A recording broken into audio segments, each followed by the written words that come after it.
Menachot Daf Yutet. Donc on a vu hier que Rabbi Shimon dit un Kohen doit faire la yetika, qui veut dire verser l'huile au-dessus de la farine, au-dessus de la mincha, donc de la farine qui est déjà mélangée dans l'huile. Là-dessus vient le Kohen et verse de l'huile. Seulement Rabbi Shimon, il faut que ce soit fait par un Kohen et pas par un Israël. Et la Gemara recherchait quelle est la raison de Rabbi Shimon, jusqu'à qu'on en est arrivé à dire que Rabbi Shimon apprend de la lettre Vav, qui vient lier la fin du pasuk qui dit Bnei Aaron HaKohanim, donc un Kohen, avec le début du pasuk qui nous dit cette mitzvah-là de verser de l'huile.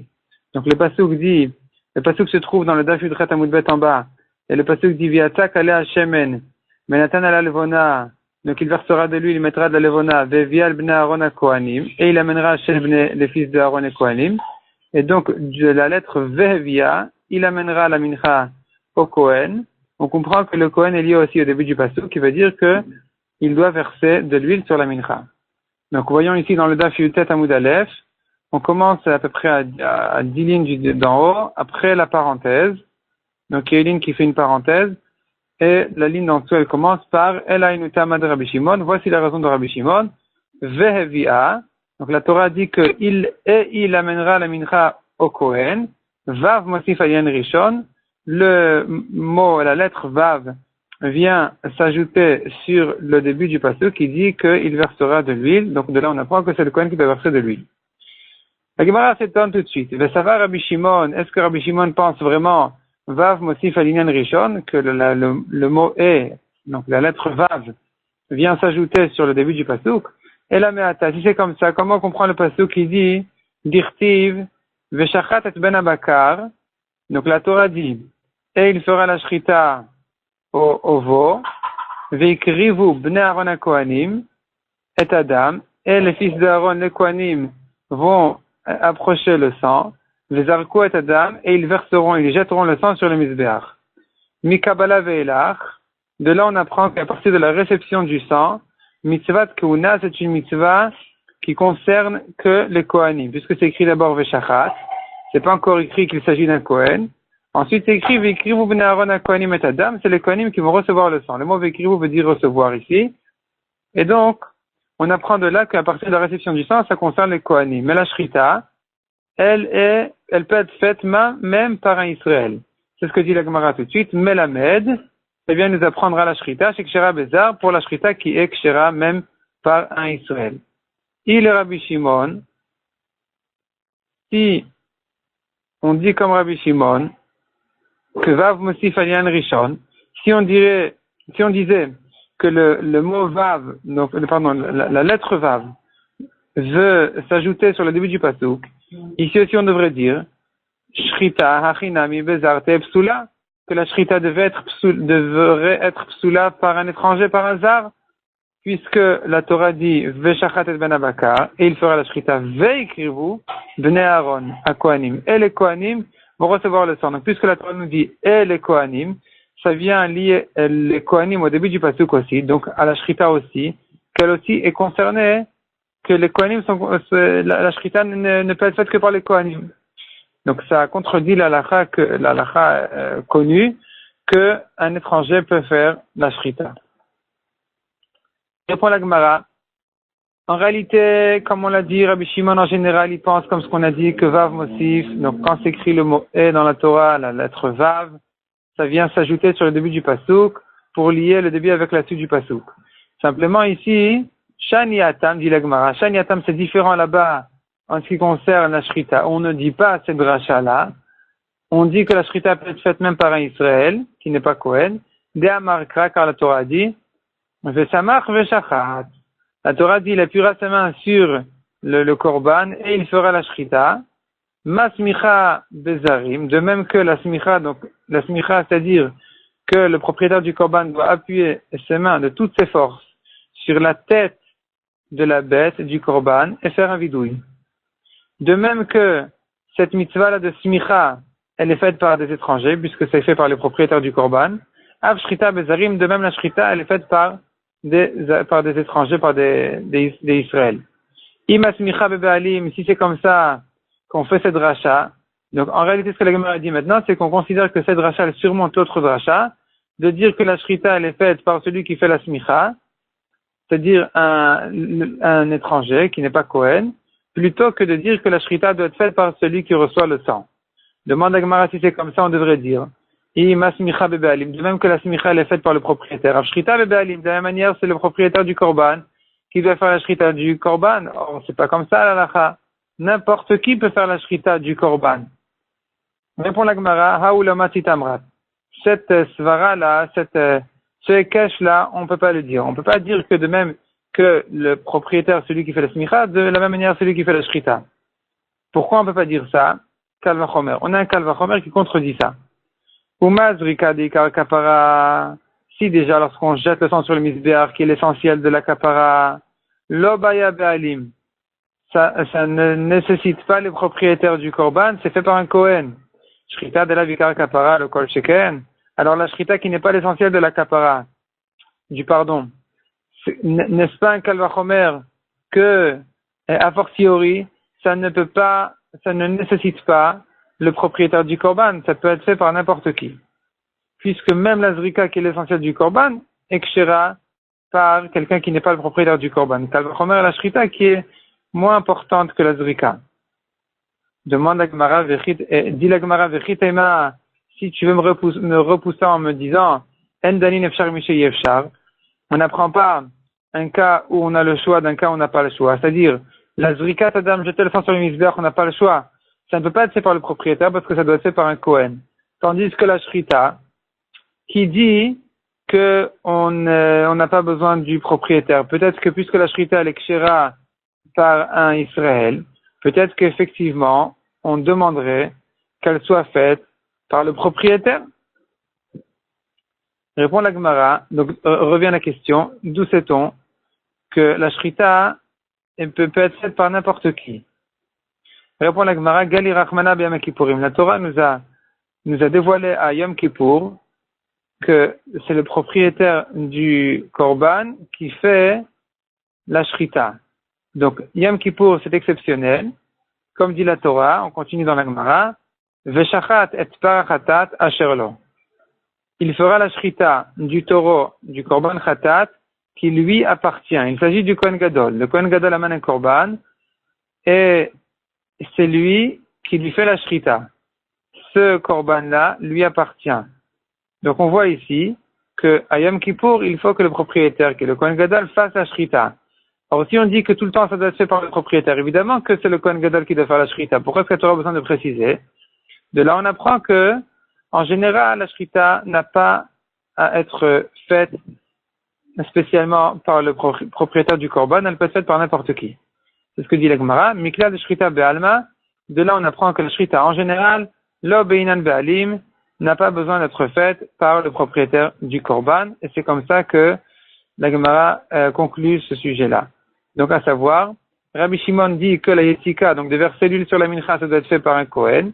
On l'apprend du mot de la lettre Vav, donc du mot E. La Torah dit, il versera de l'huile et il donnera la mincha au Kohen. Du mot E, on comprend que c'est le Kohen qui est concerné aussi par la yetika, donc de verser l'huile. Et si tu m'objectes de la shrita en général, qui n'a pas besoin d'être faite d'avka par un Kohen, alors que la Torah là-bas aussi, elle a dit, il fera la shrita et il donnera au Kohanim, et les Kohanim vont recevoir le sang. Repousse la Gemara en disant, on apprend la shrita de la smicha. De même que la smicha, donc d'appuyer ses mains sur le korban, ce n'est pas fait forcément par les Kohanim, puisque c'est fait par le propriétaire du korban. De la même manière, la shrita, elle n'a pas besoin d'être faite par un Kohen, et la Gemara ajoute, et même pas par le propriétaire du korban, malgré que la smicha est faite par le propriétaire du korban, la shrita c'est différent, elle peut être faite par n'importe qui. La Gemara commence maintenant un nouveau sujet. Amarav. Kol makom shenemar Torah vechuka. À tout endroit où la Torah nous dit les termes suivants, Torah ou bien chuka, qui veut dire voici donc la loi les règles de telle et telle mitzvah. Des fois c'est écrit Zot à Torah, voici la loi de telle mitzvah, ou bien chuka, c'est une règle, voici la loi de cette mitzvah. Donc lorsque la Torah utilise ces mots-là, ça vient nous apprendre, et Noëlla le'akev. Ça vient nous apprendre que ces halachot sont indispensables, obligatoires si on ne les a pas faites, eh bien la mitzvah n'a pas été faite correctement. Et donc la mitzvah, on n'est pas quitte de la mitzvah. La Gemara dit qu'Asal Kadatar, on pensait au Beth Midrash en entendant ce chidouche de Rav, Tartebaya, il faut les deux choses. Il faut que ce soit écrit et Torah et Chouka pour dire que ces halachot sont indispensables. Que dire-t-il? Comme ce qu'on voit à propos de Paradouma, la vache rousse, c'est écrit Zot Choukat à Torah. Donc ici, la Torah a employé les deux termes, et Chouka et Torah, pour nous dire que vraiment, tous les détails qui sont écrits dans cette mitzvah-là sont obligatoires. Et la Gemara vient objecter, de plusieurs endroits, on voit dans la Torah, que malgré que la Torah emploie un seul des deux mots, donc soit Chouka, soit Torah, les halachot sont indispensables. Siman, Natat, Yakmal. Donc ça, c'est le siman des mitzvot ou des halachot qui vont objecter ce principe. Et la Gemara demande tout de suite, Varei Nazir. Donc Nazir, c'est le noun du mot Natat. Varei Nazir. Le Nazir, là-bas, dans la Torah, c'est écrit de l'Oktivabe et la Torah. C'est pas écrit Torah et Chouka, c'est écrit que Torah. Ve'amarav, Nufa ben Nazir me'akva. Or, Rav lui-même a dit que le détail, donc la halakha qui dit qu'il faut faire avec le korban du Nazir une tnufa, de balancer le korban du Nazir, une partie du billet et des pains, me'akva, c'est indispensable. Donc c'est obligatoire, alors que c'est écrit que le mot Torah et pas le mot Chouka aussi. Répond la Gemara, Shani Atam, c'est différent là-bas, Kevan Irtiv Kenyase, puisque la Torah a dit le mot Kenyase, ainsi il fera, Keman Irtiva Bo Choukadami. C'est comme si c'était écrit le mot Chouka, dire la Torah met un accent sur le fait que ça ne peut être fait que comme ça et pas autrement. Deuxième question. Harei Toda. Donc le Korban Toda. Ici c'est la lettre Tav du Siman, de la deuxième lettre du Siman qui disait Natat, donc le Tav c'est Toda. Harei Toda, pourtant le Korban Toda, de l'Oktivabe et la Torah. Là-bas aussi la Torah ne dit que le mot Torah et pas le mot Chouka. Et pourtant, la Mishnah dit Utnan, Arba'a, donc il faut dire Arba'a minim sheba Toda, les 4 sortes de pains qui accompagnent le Korban Toda. Le Korban Toda c'est une bête. C'est un ou mâle ou femelle. Donc on amène un Korban Toda qui est accompagné de pain. De 4 sortes de pains. 10 pains dans chacune des 4 sortes de pains. Et là-bas, la Mishnah dit, donc Arba, Minin, Shebatoda, Meakvin, Zedze. Ils sont tous indispensables. Il faut tous les 4 sortes de pains. Alors que ce n'est écrit là-bas que le mot Torah et pas le mot Chouka. Répond la Gemara. Shani Toda, dit Kash le Nazir. Le Korban Toda est différent parce que la Torah, elle a mis en Ekash avec Nazir, donc elle a mis en rapport avec Nazir, d'Irtiv. Comme le pasuk dit, Al-Zevar Todat Shlamav.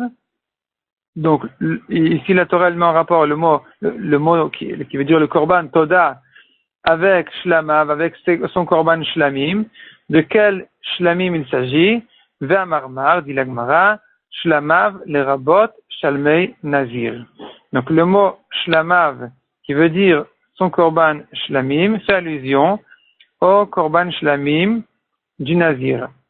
En parenthèse, le mot shlamav est toujours au pluriel parce que le mot shlamim, korban shlamim, il est toujours au pluriel. Peut-être qu'il est au pluriel, il faut vérifier dans Rashi sur la Torah. Rashi là-bas dit que le korban shlamim s'appelle shlamim parce qu'il met la paix, le shalom, entre Hachem et les Kohanim et les Israélim. Parce qu'il y a une partie du shlamim qui va au Mizbeach, donc c'est la part d'Hachem, et une partie qui va au Kohanim, et une partie qui va au propriétaire, au Israël. Donc vraiment, c'est un korban shlamim au pluriel qui met la paix entre tout le monde. En tout cas, ce qu'on voit ici, c'est que les 4 pains de la Toda sont tous indispensables, malgré que ce n'est écrit là-bas que le mot Torah. Et la raison, elle est, comme dit la Gemara, que la Torah a mis en rapport le korban Toda avec le korban shlamim du Nazir. Or, comme on l'a vu, le shlamim du Nazir, là-bas, c'est écrit Kenyase, ainsi il fera, et ça remplace le mot Chouka. Donc c'est vraiment indispensable. La Gemara continue à objecter ce principe par encore un exemple. Varei Metzora. Donc ici, le tzaddik du mot Metzora, c'est le tzaddik du premier mot du siman qui était Natat. Et la Gemara donc demande comme ça. Varé Metzora, un homme lépreux, un homme qui a la lèpre, à Metzora, de l'octive B et la Torah. Là-bas, la Torah n'a dit que le mot Torah et pas le mot Chuka. Utnan. Et la Mishnah dit Arba'a minin sheba Metzora. Les 4 espèces du Metzora, Me'akvin Zedé, sont tous indispensables. Quelles sont les 4 espèces du Metzora? La Torah dit que lorsque le Metzora veut se purifier de sa lèpre, de sa tzarat, il doit amener,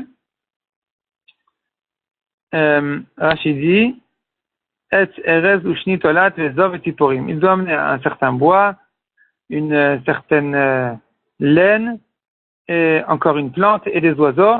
Donc ce sont les 4 espèces qu'il doit amener et elles sont toutes indispensables. S'il n'en a pas trouvé une, c'est pas la peine d'amener les autres, ça ne sert à rien. Il doit continuer à chercher jusqu'à qu'il trouve toutes les 4. Alors que la Torah a dit là-bas que le mot Torah n'a pas dit le mot Chuka. Répond la Gemara Shani Atam, Kevan Dichtiv Zot Tiet Torah Tametzora. Donc Shani Atam c'est différent là-bas. Kevan Dichtiv Zot Tiet Torah Tametzora. Puisque la Torah dit Zot Tiet. C'est comme ça que doit se passer la Torah, la loi du Metzora.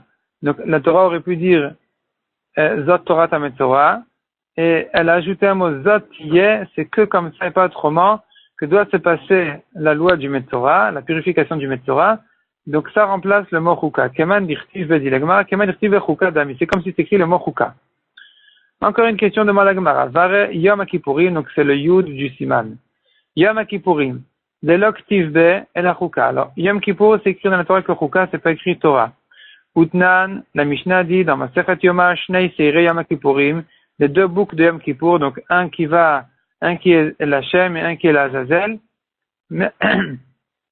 Me'akvin Zedze. Les 2 boucs qui sont faits Yom Kippour, ils sont tous les 2 indispensables. Si on n'a trouvé que un et pas un deuxième, eh bien ici aussi, ça sert à rien de faire l'un sans l'autre. Alors que la Torah n'a dit là-bas que le mot Chuka et pas le mot Torah, donc on voit qu'il n'y a pas besoin des 2 mots et Torah et Chuka pour dire que ces halachot sont indispensables.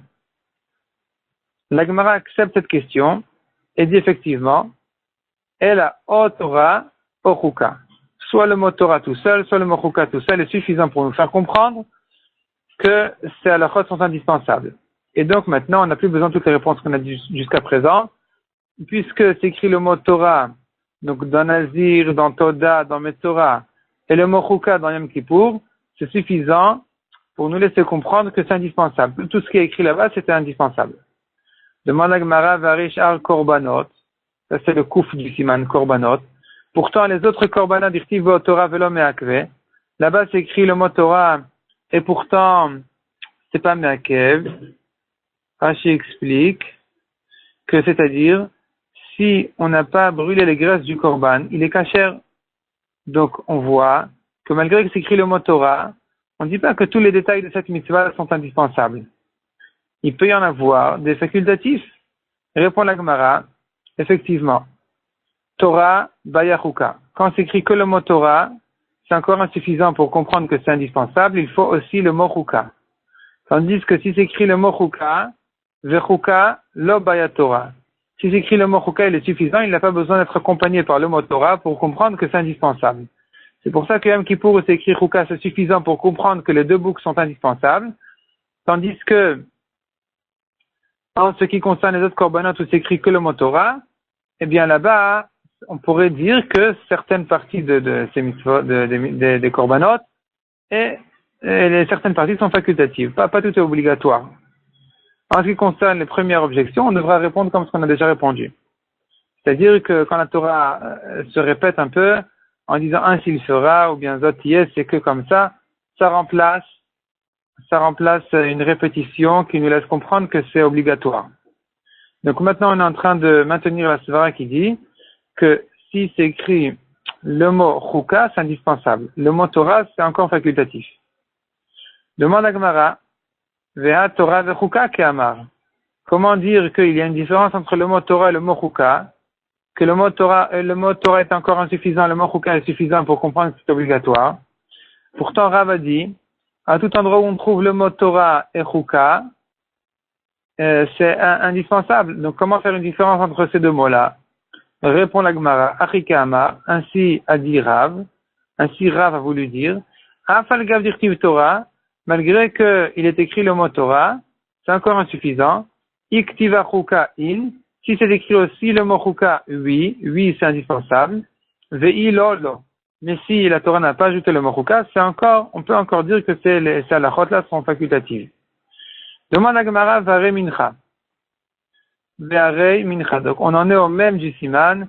Pourtant, le korban, là, la mincha, dirtiv bachuka, c'est écrit le mot chuka, et comme on l'a dit maintenant, le mot chuka, déjà, nous laisse comprendre que c'est obligatoire, tout ce qui est écrit là-bas, c'est obligatoire. Ve'amar Rav, or Rav a dit, Kol makom shechzira katuv betorat mincha, à tout endroit où la Torah s'est répétée, c'est-à-dire, toutes les mitzvot, tous les détails de la mincha qui sont répétés dans la Torah, parce qu'il y en a qui sont répétés, d'autres qui ne sont pas répétés. Donc tout ce qui est répété, et Nola Lakev, ça vient nous apprendre que c'est indispensable. On déduit de là, Echzir in, le Echzir lo, si c'est répété, c'est indispensable. Si c'est pas répété, c'est facultatif. Alors que c'est écrit le mot chuka, donc ça contredit le principe qu'on a dit, que si c'est écrit le mot chuka, ça devient déjà automatiquement obligatoire, indispensable. Répond la Gemara, Shani Atam, c'est différent là-bas. Dechi ktiva chuka, achila ktiva. Où est-ce que la Torah a employé le mot chuka à propos de la achila, à propos de la consommation de la mincha? Or, nous savons bien que même si la mincha n'a pas été mangée, le korban est kasher. Donc, a fortiori, le mot chuka, donc, on est obligé de dire que le mot chuka ne vient pas nous apprendre que c'est indispensable. Demande la Gemara. Donc maintenant, en fait, on maintient ce qu'on a dit, que c'est que si la Torah s'est répétée que c'est indispensable. Mais si la Torah ne s'est pas répétée, c'est facultatif, parce que de toute façon, le mot chuka, il est écrit à un endroit qui est de toute façon facultatif. Donc, on comprend de là que le mot chuka, on ne peut pas ici utiliser le principe général qui veut dire que c'est indispensable. Et la Gemara continue à demander. Jarei lechem apanim. Lechem apanim, le pain qui se trouve à l'intérieur du echal. Donc là, on termine le siman, c'est le lamed de la fin du siman. Varei lechem apanim, dechi ktiva chuka, achila ktiva. Là-bas, dans le lechem apanim, c'est écrit aussi le mot chuka, mais le mot chuka là-bas, il se rapporte sur la achila, sur la mitzvah des kohanim de manger du pain, de ce pain-là. Utnan, et Kol halashon. Malgré tout, la Mishnah nous dit, Shnes darim me'akvin zedze.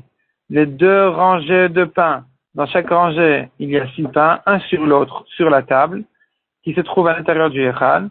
Donc, il y a 12 pains en tout, 2 rangées fois 6 pains, et les 2 rangées sont me'akvin zedze. Elles dépendent l'une de l'autre, elles sont indispensables.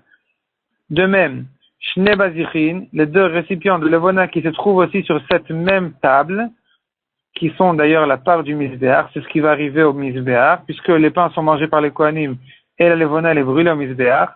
Donc ces 2 baziché levona, ces 2 récipients de levona, me'akvin ze'edze, ils sont les 2 indispensables.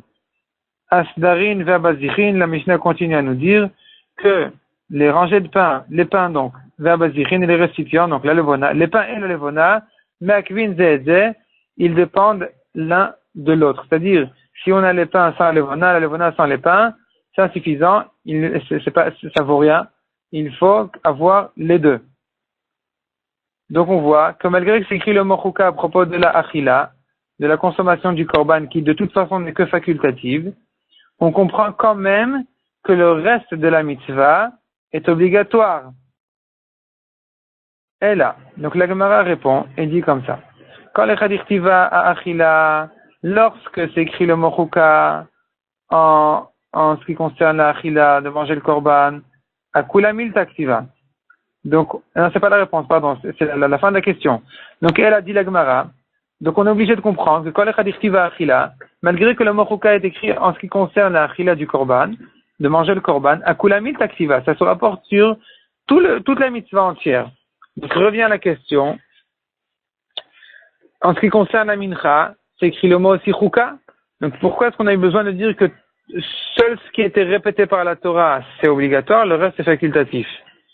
Alors que la Torah a déjà dit là-bas le mot chuka. Répond la Gemara Shani Atam. Donc la mincha est différente, elle sort du principe. De'amar kra, car la Torah dit migirsa ou mishamna. La Torah là-bas se rapporte sur le komet, qui est la poignée de farine qui doit arriver au Mizbeach. La Torah dit, ce comète-là, c'est ce qui arrive au Mizbeach de la mincha. Et la Torah là-bas, elle appelle la mincha migirsa ou mishamna, donc la farine moulue, la mincha moulue, et son huile à elle. Et donc, du fait que la Torah a mis l'accent sur le mot migirsa ou mishamna, donc de sa farine à elle et de son huile à elle, on comprend de là, geres veshemen me'akvin. C'est que ces deux choses-là, qui sont la mincha moulue et l'huile, qui sont indispensables. Ve'en davar acher me'akev, mais le reste de la mincha n'est pas indispensable.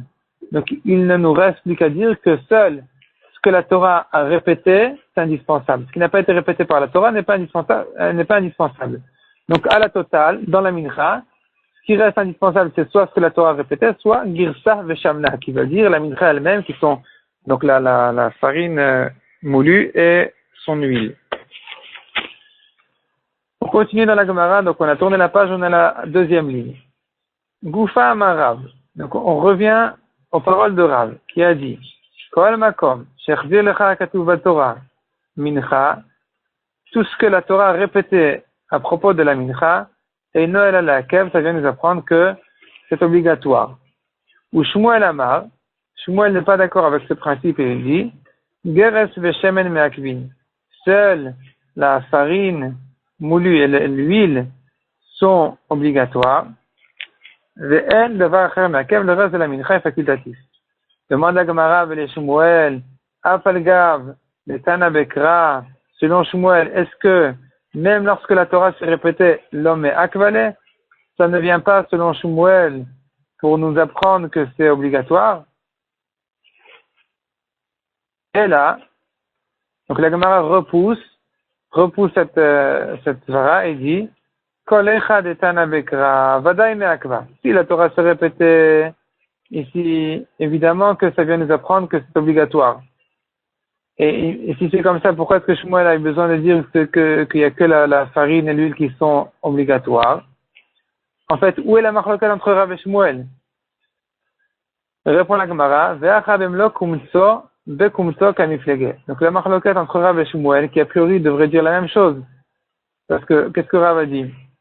Ce qui a été répété par la Torah, c'est obligatoire. Et on est en train de dire maintenant que selon Shmuel aussi, ce qui a été répété par la Torah, c'est obligatoire. Shmuel n'a même pas parlé de ça. Donc, où est-ce qu'ils sont en discussion? Où est-ce qu'ils sont en marloquette? Donc, dit la Gemara, et la kolecha de Tanabeka, donc, ça on a dit, si la Torah s'est répétée, vadaï me'akva. C'est me'akev, c'est obligatoire. Ve'acha bimlo kumso bekumso kamiflege. Ici, leur marloquette, elle est, en ce qui concerne le comète, où la Torah a dit, employé deux termes un peu contradictoires. Une fois c'est écrit bimlo kumso, avec sa pleine poignée, une fois c'est écrit dans sa poignée.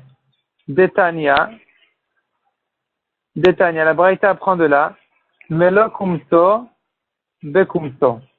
Il faut que le Kohen prenne la quantité de sa poignée avec son poing. Chez Loya Midalakome. C'est-à-dire, il ne peut prendre la poignée de farine qu'avec sa main et pas avec un récipient, pas avec un ustensile qui fait déjà la taille de sa main. Il doit utiliser sa main elle-même. Rav Savar, Ha Nami Tanabekra. Selon Rav, ça c'est une chose que la Torah a répétée. Donc de faire la knissa avec sa propre main. L'irtiv vayakrev et amincha.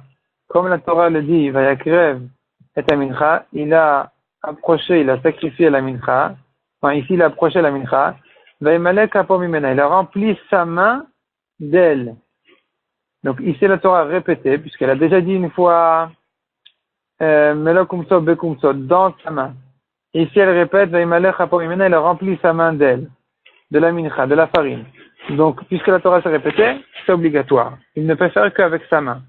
Ou Shmuel n'est pas d'accord avec Rav, et il dit que puisque lorsque la Torah a dit Vaimalech apomimena, elle a rempli sa main d'elle, c'est une histoire, c'est pas une halakha, c'est une histoire qui nous raconte que c'est comme ça que le Kohen a fait au début du Mishkan. Dorot Misha'a Loyal Finan. Les générations à venir d'une histoire qui a été faite qu'une seule fois, on n'apprend pas. Donc, on ne peut pas apprendre, c'est pas une répétition. Ça, c'est une histoire, ça, c'est une halakha. Et donc, puisque c'est pas une répétition, selon Shmuel, c'est facultatif. Donc, le khatrila, il doit faire avec sa main.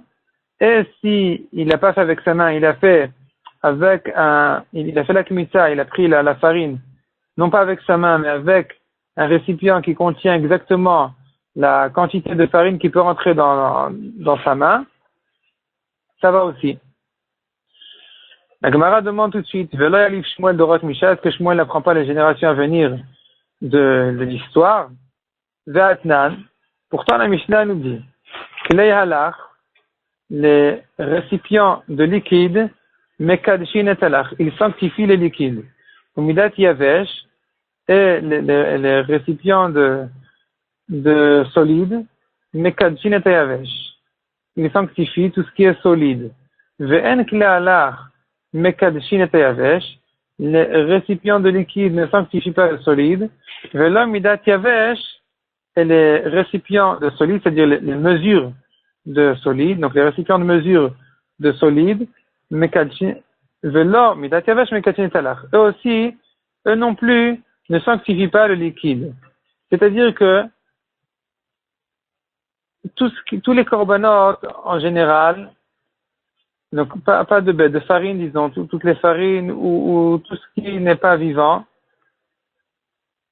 si quelqu'un l'a sanctifié, ça n'a qu'un degré de kedusha qui s'appelle kedusha damim, c'est-à-dire sa valeur est kadosh, mais pas cette farine elle-même, mais pas cette chose-là elle-même. Donc on pourrait éventuellement la racheter. Mais il y a une étape de Kedusha supérieure, un degré supérieur de Kedusha, qui dit que cette chose-là elle-même, elle devient Kadosh. Et donc on ne peut plus la racheter. Et à partir de quel moment ce degré supérieur de Kedusha arrive? À partir du moment où c'est rentré dans un cliché, dans un récipient Kadosh. Et c'est là où on nous apprend donc ce principe-là qui nous dit que le récipient Kadosh ne sanctifie que ce à quoi il est adapté. Et donc, si en général on l'utilise pour des liquides, ça ne sanctifie que les liquides, pour le solide que le solide. Ve'amar Shmuel, il vient sur cette Mishnah, et il dit, un chidouche, l'oshan et l'amidot, tout ce qu'on a dit que les mesures de solide ne sanctifient pas les liquides, ça ne concerne que des récipients de mesure. Aval mizrakot, mais les mizrakot qui sont les bols qui servent à recevoir le sang des korbanot, mekadshin, eux peuvent lui sanctifier même le solide. Birtiv, comme on le voit à propos du korban des Nessim. Donc les Nessim, ils ont amené les 12 Nessim les 12 tribus ont amené des korbanot lors de l'inauguration du Mishkan. Et une des choses qu'ils ont amené, c'est des mizrakot, donc ces mêmes bols-là qui servent en général à la réception du sang, mais eux les ont remplis de farine, comme il est écrit dans la Torah, Shnehem, ces deux récipients-là, Meleim, Solet. Quels deux récipients? Une kehara et un mizrak.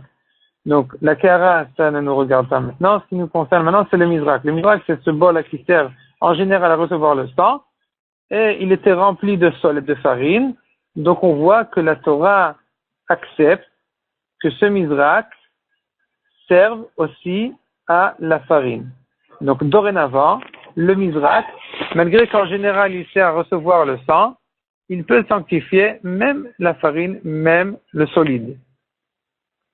Et donc revient la question, comment est-ce que Shmuel peut apprendre une halakha de l'histoire qui s'est déjà passée, alors que, comme on l'a dit, Shmuel n'apprend pas les générations à venir de l'histoire qui est déjà passée. Il n'apprend pas du passé, le futur du passé. Elle répond la Gemara, Shani Atam, c'est différent là-bas des Tanabekra Tresharzimim, car la Torah s'est répétée 12 fois. Donc celui qui connaît Parashat Nassau, il sait bien, ou c'est la Kriyat Torah de Chanukah aussi, on sait bien que la Torah répète 12 fois, il y a 5 ou 6 ou 7 psukim qui se répètent 12 fois. À chaque fois, c'est un autre nasi qui a amené le même korban. Et donc, puisque la Torah s'est tellement répétée, malgré que c'est du passé, on peut accepter que ici la Torah est venue nous apprendre qu'au futur aussi, donc aux générations à venir aussi, c'est comme ça l'halakha, c'est-à-dire que ce mizrak-là, qui sert en général le liquide, il peut sanctifier même le solide. Amar le Rav Kana et Rav Asi le Rav. Rav Kana et Rav Asi ont posé une question à Rav qui a dit que tout ce que la Torah répétait en ce qui concerne la mincha est obligatoire. Vare Agasha, pourtant la mitzvah d'approcher la mincha, donc le récipient de la mincha au Mizbeach, de Tana Bekra, la Torah s'est répétée dans cette mitzvah, Velo Me'akva, et pourtant, c'est facultatif, c'est pas obligatoire. Donc c'est obligatoire les chatrila, mais je veux dire, c'est pas indispensable. Répond la Gemara, Man Tanabe, où est-ce que la Gemara s'explique d'abord, où est-ce que la Torah s'est répétée? Dirtiv Zot Torah ta mincha, voici la loi de la mincha. Akrevota, Bnei Aaron ifnei Hashem, approche-la, donc les fils d'Aaron doivent l'approcher devant Hashem. Donc ce passouk est écrit dans Parashat Tzav, et ce n'est qu'une répétition de ce qui était déjà écrit dans Parashat Veikra en ce qui concerne les Menachot. Dans Parashat Veikra, c'est déjà écrit Vegisha la Mizbeach. Donc pourquoi est-ce qu'ici la Torah se répète en disant l'Ifnei Hashem, qu'il faut l'approcher du Mizbeach devant Hashem? On comprend de là que ça viendrait nous apprendre que c'est indispensable. Or, la halakha est que toute cette mitzvah-là n'est que facultative. Donc, comment comprendre selon Rav?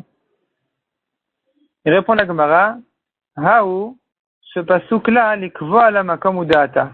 C'est pas une répétition, c'est que pour fixer l'endroit précis du Mizbeach où il faut approcher la mincha. Détail comme le dit la Braïta. L'Ifnei Hashem, il est écrit, donc dans Parashat Tzav, comme on vient de voir, c'est écrit qu'il faut approcher la mincha devant Hashem. Qu'est-ce que ça veut dire devant Hashem? Yachol b'ma'arav. J'aurais pu croire que c'est à l'ouest du Mizbeach, qui est en face du Echal, donc qui est l'endroit principal du Beth HaMikdash. Talmud Omar el pnei Mizbeach. À la face du Mizbeach. La face du Mizbeach, c'est là où se trouve la pente du Mizbeach qui est au sud. El pnei Mizbeach yachol badarom. Si ce n'était écrit que el pnei Mizbeach, j'aurais cru que ça s'est fait à l'ouest. Talmud Omar l'ifnei Hashem devant Hashem, donc, pardon, yachol badarom, j'aurais dit que ça se fait au sud. Talmud Omar l'ifnei Hashem. Donc on a un pasuk qui vient dire devant Hashem, donc à l'ouest, un pasuk qui dit pnei Mizbeach, donc au sud. Haketzad, comment résoudre ces deux psukim-là? Magisha bekeren dromit ma'aravit. Il approche la mincha au coin sud-ouest, keneged chodash al keren, au coin du keren du Mizbeach, donc en haut du Mizbeach, du coin du Mizbeach, vedayo est suffisant. Rabbi Eliezer Omer, yachol agishon le ma'arav shel keren, le ma'arava shel keren, j'aurais dit qu'il doit approcher la mincha de l'ouest du coin du Mizbeach, ou bien au sud du Mizbeach, qu'il fasse ce qu'il veut. Là, on corrige, la Shitam Kubetza et Rashi disent, ils enlèvent le mot o qui est mis entre parenthèses, donc il faut dire le Ma'arava l'Idroma, donc à l'ouest et au sud. Amrat, la Gemara repousse, Rabbi Eliezer lui-même il repousse cette avamina en disant Kol makom shata motze shte mikrot. Partout où tu trouveras deux psukim, echad mekayem atzmo mekayem chavero, et que si on fait d'une certaine manière, on pourrait accomplir les deux psukim, vechad mekayem atzmo mevatel et chavero. Mais si on fait comme l'autre pasuk, bien on accomplit l'autre, mais on annule le premier. Comment faire? Évidemment que manichin et shemekayem atzmo mevatel chavero, on laisse le pasuk qui s'accomplit à lui-même et qui annule l'autre. Vetofsin et shemekayem atzmo et on prend la possibilité, donc on prend la deuxième manière de faire qui accomplit ce même pasuk-là et l'autre aussi. Et la Gemara s'explique tout de suite. Lorsque tu dis de faire la gasha, donc d'approcher la mincha au Mizbeach, devant Hashem, donc à l'ouest. Si on fait à l'ouest, on n'aura pas fait à la face du Mizbeach. Bitalta, tu as annulé le pasuk qui dit Pnei Mizbeach à la face du Mizbeach, Badarom, qui ne se fait qu'au sud. Tandis que si tu fais au sud, tu peux accomplir les deux psukim en même temps. Kshata Omer dit la Gemara, lorsque tu dis Alpna Misbeach Badarom, fais à la face du Misbeach, donc au sud, Kiyam Talifne Hashem, tu accomplis le mot Lifne Hashem, parce que le sud du Misbeach est aussi en face du Hechal, qui est considéré donc la maison d'Hachem. Donc quand on fait à cet endroit-là, on accomplira les deux psukim en même temps. C'est pourquoi, selon ce Tana, selon Rabbi Eliezer, il faut faire la gacha, donc au sud, de manière à accomplir les deux psukim en même temps, puisque le sud c'est la face du Mizbeach et en même temps c'est devant Hachem. Vechakiyam, tu demande la Gemara tout de suite, comment est-ce que en faisant au sud on a accompli le mot Lifne Hachem, alors que le sud il est a priori pas en face du Echal? Amaravashi, Kasavaraitana, ce Tana pense, Kule Mizbeach Betafon Kai, tout le Mizbeach il est situé au nord de la Hazara. Donc tout le côté sud, donc tout ce qui est au sud du Mizbeach, c'est encore, puisque le Mizbeach il commence à la moitié nord de la Hazara, et que le Echal est situé au milieu de la Hazara, donc la moitié du Echal est au sud de la Hazara. Donc quand on fait maintenant la face du Mizbeach qui est au sud du Mizbeach, on aura accompli tous les psukim. D'un côté c'est c'est la face du Mizbeach, d'un autre côté c'est encore devant Hachem, parce que le Echal est encore ouvert là-bas. Donc c'est en face de l'entrée du Echal, puisque le Echal, il est ouvert aussi au sud, alors que le Mizbeach ne se tient qu'au nord. Matkifla Ravuna. Harei Melach, donc ça c'est une nouvelle question, où Ravuna demande que le sel, de l'Otana Bekra, la Torah ne s'est pas répétée en ce qui concerne la mitzvah de mettre du sel sur la mincha, ou Meak Rabbe, pourtant c'est indispensable. Le Tanya Brit Melach Olamu, comme dit la Braïta, Brit Melach Olamu, c'est une alliance de sel à toujours. Shetehe Brit Amura Bemelach Divrei Rabbi Yehuda. Donc Rabbi Yehuda dit, il faut que le sel soit comme une alliance, c'est-à-dire qu'il ne s'arrête jamais des korbanot. Rabbi Shimon, donc on voit déjà selon Rabbi Yehuda que c'est indispensable. Rabbi Shimon Omer, il fait une autre dracha, mais pour la même halacha, pour la même askana, il n'est pas en machloket. Ne'emar kan brit melach olam hu. Ici, la Torah dit ces mots-là, donc brit melach olam. Ve'ne'emar lalan brit keunat olam. Et il est écrit par ailleurs les mêmes mots brit et olam. Brit keunat olam à propos de la keuna. Ici à propos du sel, là-bas à propos de la keuna. Keshem shi'efshar la korbanot velo keuna. De même que les korbanot ne peuvent pas être faits sans Kohen, car Yefshar la korbanot belomelach, de même les korbanot ne peuvent pas être faits sans sel. Donc revient la question, pourquoi est-ce que le sel est-il indispensable dans la mincha, alors qu'il n'a pas été répété dans la Torah? Amar Rav Yosef, Rav Ketana Didan Sivirale. Répond Rav Yosef, Rav qui dit que ce qui n'a pas été répété dans la Torah n'est que facultatif, il pense comme notre Tana, de Amar Lomalach Kacher, qui dit que si on n'a pas salé la mincha, c'est Kacher. Amarle Abaya s'est étonné, est-ce que vraiment quand la Mishnah dit il n'a pas salé la mincha, c'est Kacher, ça veut dire qu'il ne l'a pas salé du tout? Yachi Loyatzak Nami, lorsque la Mishnah nous dit s'il n'a pas versé de l'huile sur la mincha, ici aussi tu comprendras que Loyatzak Klal, il n'a pas du tout versé de l'huile. Est-ce que vraiment sur ça la Mishnah dira que c'est Kacher? El Loyatzak Kohen. Elazar, comment comprendre Loyatzak? Il n'a pas fait la etika. Qui ça? Le Kohen n'a pas versé de l'huile, mais un étranger, un Israël l'a fait. C'est Kacher. Achana Milomalach Kohen. Elazar, ici aussi, quand la Mishnah dit qu'il n'a pas mis de sel, ça veut dire, pas qu'il n'a pas mis du tout, mais que c'est pas un Kohen qui a mis du sel sur la mincha, mais un Zar, un étranger. Amar levechit alad atrash ezar karev legabe mizbeach. Est-ce que vraiment tu crois que un Israël peut monter sur le mizbeach? Donc quand la Mishnah elle dit l'omalach, il n'a pas mis de sel, évidemment ça ne concerne que le Kohen. Et quand la Mishnah elle dit donc si le Kohen il n'a pas mis de sel, et l'Israël de toute façon il ne peut pas monter au mizbeach pour mettre du sel, donc quand on dit l'omalach, ça veut dire qu'on n'a pas du tout mis de sel sur la mincha. Et pourtant c'est kasher. C'est pour ça qu'on a demandé selon Rav comment comprendre que c'est kasher alors que pourquoi est-ce que c'est pour ça qu'on a dit que notre Mishnah elle est en marloquette avec Rabbi Yehuda et Rabbi Shimon, qui eux disent que le sel est indispensable. Or notre Mishnah pense que si on n'a pas mis de sel du tout, ni le Kohen, évidemment pas l'Israël qui ne peut pas monter au mizbeach, c'est kasher.